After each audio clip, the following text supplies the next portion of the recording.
Desiree looked around the room as they talked.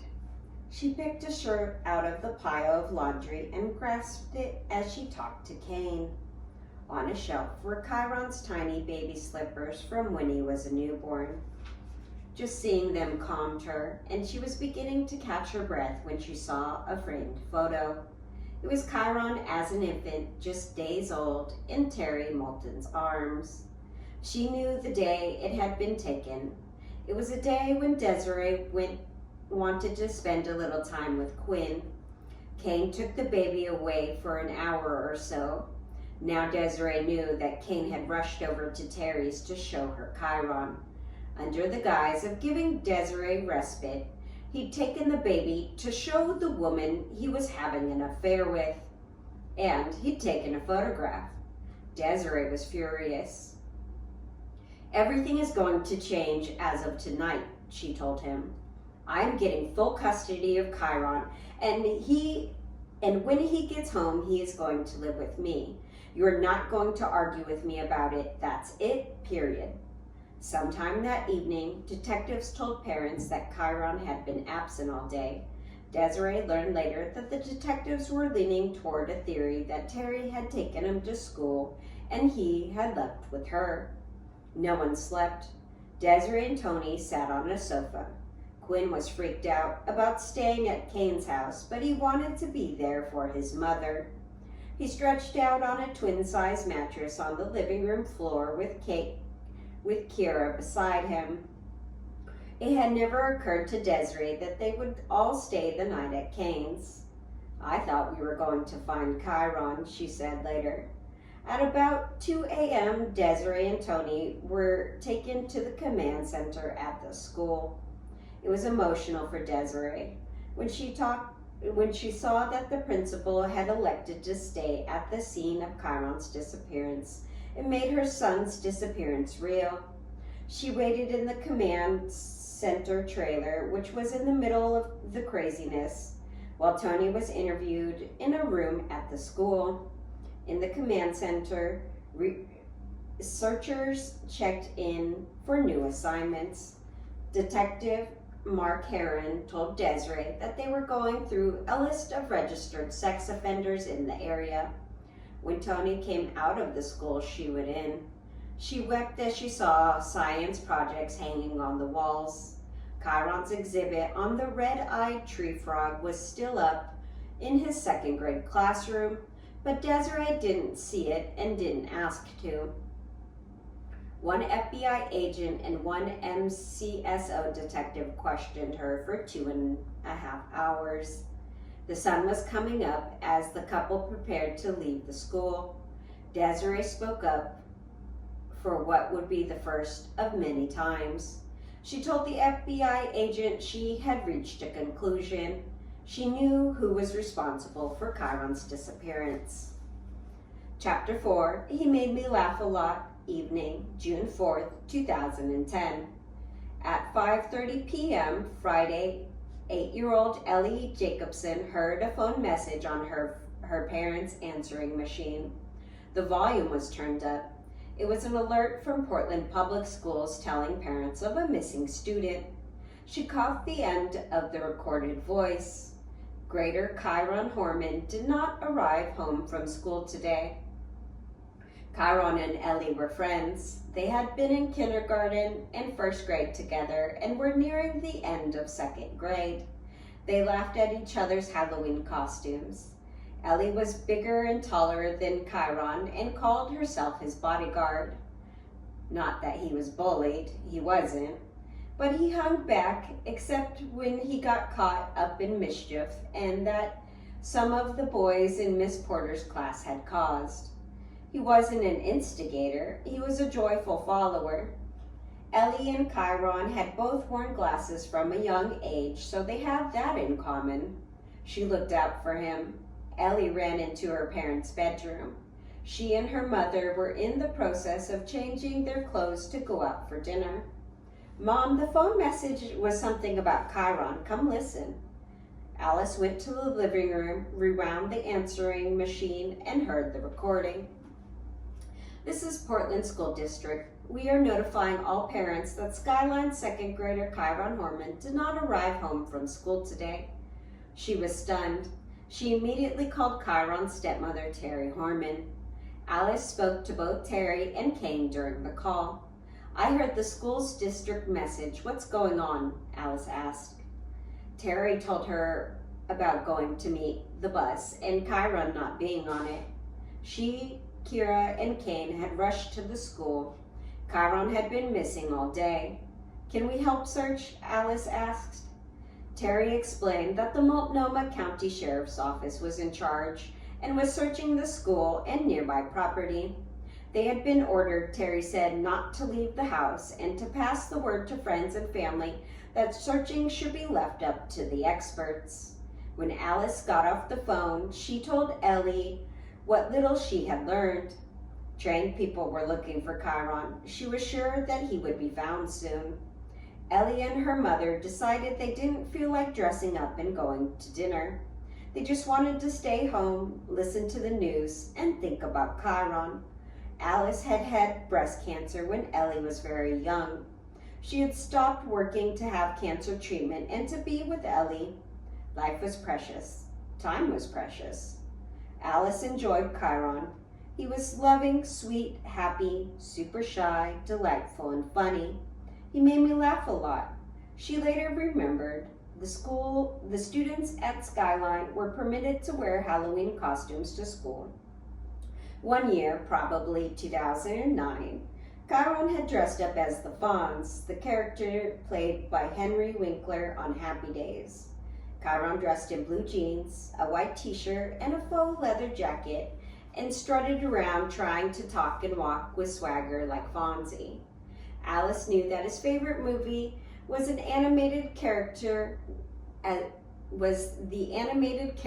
Wall-E, a robot who collects garbage and inadvertently finds the answers to the Earth's future. Chiron was shy and well-liked and got into trouble only when he went along with another boy's horseplaying class. Alice didn't know Terry well, but she found the woman odd. One time, Ellie had been invited to a birthday party for Chiron. As all parents know, their job is to drop off their child and disappear for a few hours while the kids have pizza and ice cream and play games. In this case, they had been bowling at the Sunset Lanes in Beaverton. When Alice and Ellie walked in, there were no other kids, just Chiron, his father, his stepmother, and his half-brother Quinn. Quinn's father and stepmother, and their 2 young daughters. It was family. Alice was taken aback and uncomfortable. Why had she and Ellie been invited to a family gathering? They weren't that kind of friends. "Where are the other kids?" Alice asked. Terry mumbled something. It was awkward, but Alice and Ellie stayed and ate and bowled. At most, Alice and Terry were acquaintances. Chiron took the bus to and from school. Alice was closer with a group of the mothers, almost all mothers who, like her, drove their children. After school, the kids spent an hour on the playground while the moms talked. Both Alice and Terry volunteered in Miss Porter's second grade classroom. Alice helped with reading groups, projects, fundraisers, and the annual Easter egg hunt. Alice thought Terry was a teacher, unaware that her only experience had been as a substitute. She saw Terry interact with Chiron in the classroom. She thought his stepmother was a bit strict with him and pushed him more than necessary. Alice thought Terry had an okay relationship with Chiron. It was obvious, though, that Terry's daughter, Kira, was the love of her life. Terry would do anything for her little girl. Alice was 48. She, her husband, and Ellie lived about 25 minutes from Skyline Elementary in Beaverton. She had transferred Ellie to Skyline because they were buying a house in the school district. When the house purchase fell through, Alice got into the routine of driving Ellie to school and spending a good part of the day volunteering there until school let out. On the morning of June 4th, Alice and Ellie were in the children's classroom, as were Terry and Chiron. Alice saw Terry take a photograph of Chiron standing in front of his tree frog exhibit. Alice remembered the frog pond was made up of saran wrap.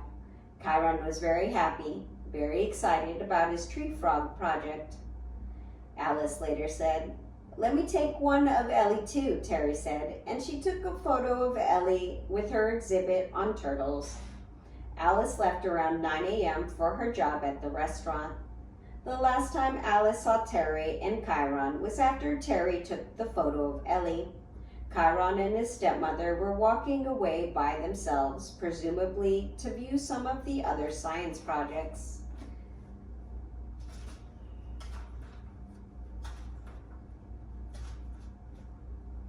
Chapter 5, Everybody Knows Everybody. It had always bothered Chiron that his father's house had no curtains, no drapes, no blinds. It scared him at night to be able to see outside. Even a child wants privacy sometimes and to feel safe. There wasn't even a covering in the bathroom window, which overlooked the yard where the police and searchers congregated around the clock. On Saturday, after one FBI agent encamped in the house got tired of hanging a towel over the bathroom window, the FBI went to Home Depot and bought blinds and drapes for the house. Window coverings were also needed because members of the media were walking across a neighbor's property to look in Kane's windows. They approached family members and took photographs of license plates so that they could report who was visiting the house. Portland TV stations were sending baskets of fruit and chocolates. Someone joked that maybe the gift basket should be checked for microphones. In fact, the FBI searched the baskets to make sure that there were no dangerous items or microphones in them. Kane's house in the woods of Northwest Portland is a single-family home, just under 1,700 square feet, built in 1933. It's a modest house with 4 small bedrooms, 1 bathroom, and an unfinished basement. A tiny deck extends off an upstairs bedroom. Chiron's room and Kira's room were on the first floor. The house was painted blue. There was no trim, so it was very blue. The nearly 5-acre property includes an old shed and an outhouse with a half-moon-shaped window. The yard was a muddy mess. There was no grass, just a bowl-shaped area that turned into mud when it rained. It was mud now. Police brought in gravel to attempt to fill it and to erect a canopy-style tent where they could hold briefings for the family. CSI had examined Kane's truck and Terry's car on Friday evening. On Saturday morning, they combed them thoroughly a second time and then a third time. Search and rescue teams arrived with the dogs to search Kane's property again. Scent dogs were taken into the house. They had trouble finding anything with Chiron scent on it, thanks to Terry's thoroughness with the laundry. At noon Saturday, Desiree's sister, Kelly Ramirez, and their parents, Richard and Kathy Davidson, arrived. They had left Medford at dawn. Desiree ran to them and fell sobbing first into Kelly's arms and then into her father's and her mother's. She was shaking, and Kelly was afraid she might never stop. Terry wasn't at the house. The police had taken her away for another interview and to take a drive to key locations. Kelly approached Kane and hugged him. He was a broken man, Kelly said later. I could see that. He had raw emotions and he was trying to contain. Kelly would often be at Desiree's side and was a keen observer of all the interactions in the house. She picked up on how little Terry and Kane communicated. I saw him cry several times, but only Terry wasn't present. Kelly was 31 years old and had 3 young children. She lived in Medford, just a few streets away from Desiree and Tony. Her son Mason, who was 7, was Chiron's best friend as well as his cousin. She also had a 5-year-old son and a 2-year-old daughter. She'd been hoping to return and to finish college. Everything would be put on hold. Desiree had called her Friday afternoon to tell her that Chiron was missing and that she and Tony were driving to Portland. "What do you mean Chiron's missing?" Kelly had asked. Desiree told her all she knew, which wasn't much. At the time, Mason was in the bedroom he shared with his brother. They were watching the movie Garfield when Mason heard his mother call his name. He went and found her in the back room where her computer was. He asked what was up. She told him that Chiron was missing. They spoke for a few minutes, and Kelly reassured him Chiron would be found. That evening at the dinner table, Kelly told all the children that no one knew where Chiron was. Mason started crying. Kelly and Desiree spoke again that evening. When Kelly checked in with Desi, her family and friends call her by her childhood nickname. At midnight, the only news was that the police had ruled out the janitor, a man whom Terry had fixated on. He was the principal's brother and was quickly cleared. For Kelly and her mother, inaction and waiting were not an option. The two of them needed to do something. "What's our plan? What are we going to do?" one of them asked. "If she hasn't found him by tonight, we're driving up in the morning," the other said. Some relatives arrived to stay with Kelly's children. Early Saturday morning, Kelly and her parents drove north and tried to get updates on their phone. There wasn't much available. Most of Portland's TV and radio stations, as well as the Oregonian's website, echoed what the Associated Press published at 9:08 a.m. on Saturday. Sheriff's Office continues to search for 7-year-old Chiron Horman. There were only odd bits of information. Pacific Northwest Search and Rescue had been contacted by the Sheriff's Office and joined the search. A missing child sites in Great Britain had created a page for Chiron. The Sheriff's Office had started a tip line. One caller wanted to make sure they checked the train tunnel near the school. Sometimes children played there. Desiree and Tony met with the lead investigator, Sergeant Lee Gosan, a detective with the Multnomah County Sheriff's Office. He'd spent Friday at the command center in the school parking lot. Another key person who would lead the family through the days was Lieutenant Mary Lindstrand, the Sheriff's Department spokesperson, who was the liaise with the media. Ted Price and Caroline Holmes with the FBI were on the scene within hours, and so was the Mammoth FBI Mobile Command Center. The National Guard also joined the search for Chiron. A grid search around the school was completed. The police had a briefing for the family under the big tent erected next to a tree in the only grassy area of the yard. Desiree was so emotional that she couldn't focus on listening, but Kelly was at her side and explained what the police had said. The MCSO was searching.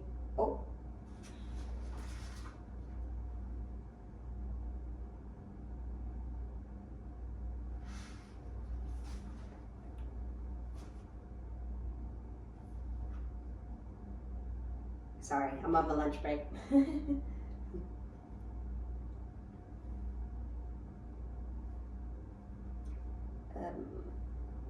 The police had a briefing for the family under the big tent erected next to a tree in the only grassy area of the yard. Desiree was so emotional that she couldn't focus on listening, but Kelly was at her side and explained what the police had said.